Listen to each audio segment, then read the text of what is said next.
You have been told that comparison is the thief of joy, but that is not quite right. Comparison is not the thief of joy. Comparison is the thief of everything. It steals your peace, your direction, your sense of enough, and most dangerously, it steals your ability to see your own path. Here is why. Subscribe if you want to understand the machinery behind your own mind, because knowing how the machine works is useless if you never pull the lever. Every human being is born with a built-in social comparison mechanism.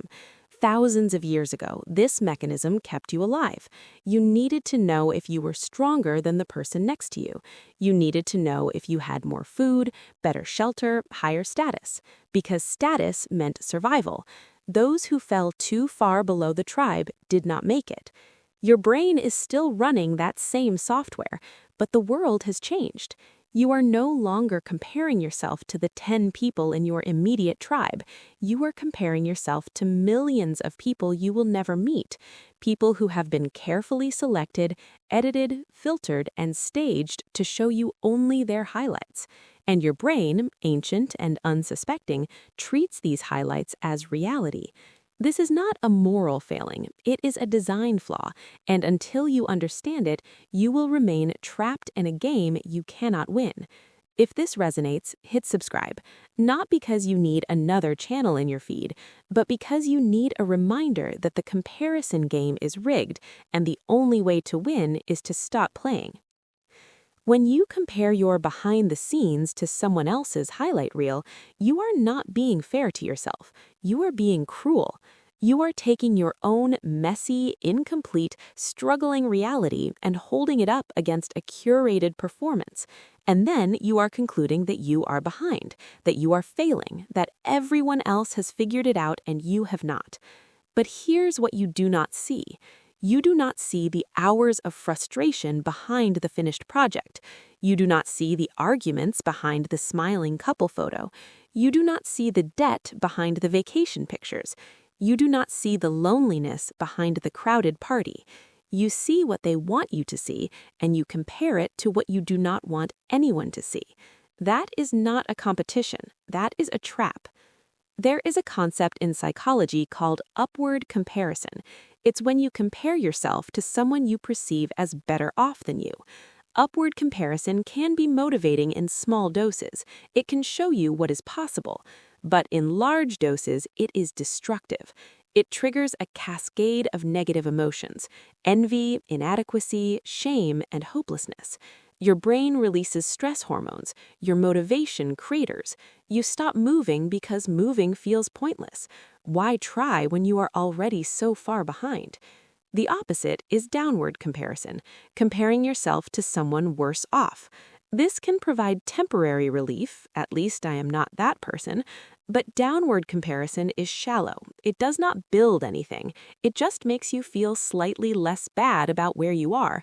And over time, it makes you smaller. It trains you to feel good about others failing rather than about yourself growing. Both directions are traps because both directions keep your focus on other people. And where your focus goes, your energy flows. If your focus is always on others, your energy is always leaking out of your own life. So what is the alternative? The alternative is not to stop comparing altogether. That is nearly impossible. The brain will compare. It is automatic.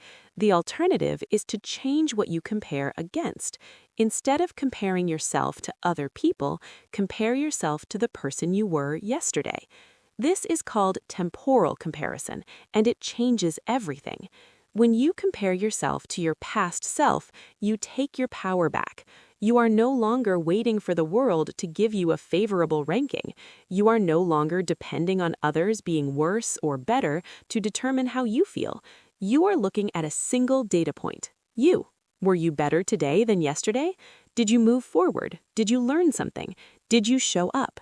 These are questions you can answer. These are metrics you can control. These are comparisons that actually help you grow. The person you were a year ago did not know what you know now. That is progress. The person you were a month ago could not handle what you handled today. That is strength. The person you were yesterday made a choice that you can improve upon today. That is direction. You are not behind. You are on your own timeline, and your timeline does not need to match anyone else's. Here is what happens when you finally shift from social comparison to temporal comparison. You stop scrolling. You stop measuring your life in pixels on a screen. You stop feeling the quiet dread of seeing someone your age who seems to have everything you want. You realize that their timeline has nothing to do with yours. A flower does not compare its blooming to a tree's growing. They are different species. They have different seasons. They require different conditions, and neither is failing because they are not the same. You start paying attention to your own lane. You start noticing your own small wins. You start keeping a record of how far you have come, not just how far you have left to go. You start celebrating the person you are becoming rather than mourning the person you are not yet. And something unexpected happens. You feel lighter. The pressure of the comparison game was never motivating you. It was crushing you. And now that it's gone, you have energy again. Energy to work, energy to try, energy to fail and try again. Not because you are trying to beat anyone, but because you are trying to beat who you were. This is not about ignoring the success of others. You can admire without comparing. You can learn without envying. You can be inspired without feeling inadequate. The difference is internal. It is the difference between looking at someone else's light and feeling like you are in darkness versus looking at someone else's light and realizing it proves that light is possible. The only person you need to be better than is the person you were yesterday. That is the only competition that matters. That is the only race you can win. And the good news is, you are the one keeping score. So you can decide right now that you are winning, not because you have arrived, but because you are moving. You have spent enough time looking sideways. You have spent enough energy measuring yourself against people who are running a completely different race on a completely different track.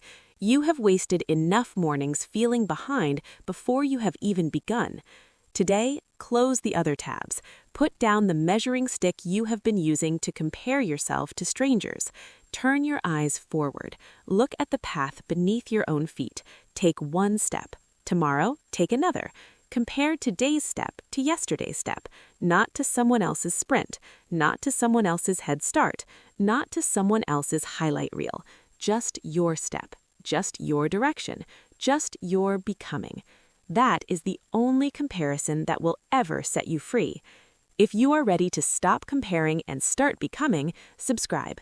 Every week, we explore not just how the mind works, but how to make it work for you. Not the trap of comparison, the freedom of your own path. Thank you for listening. I will see you in the next one.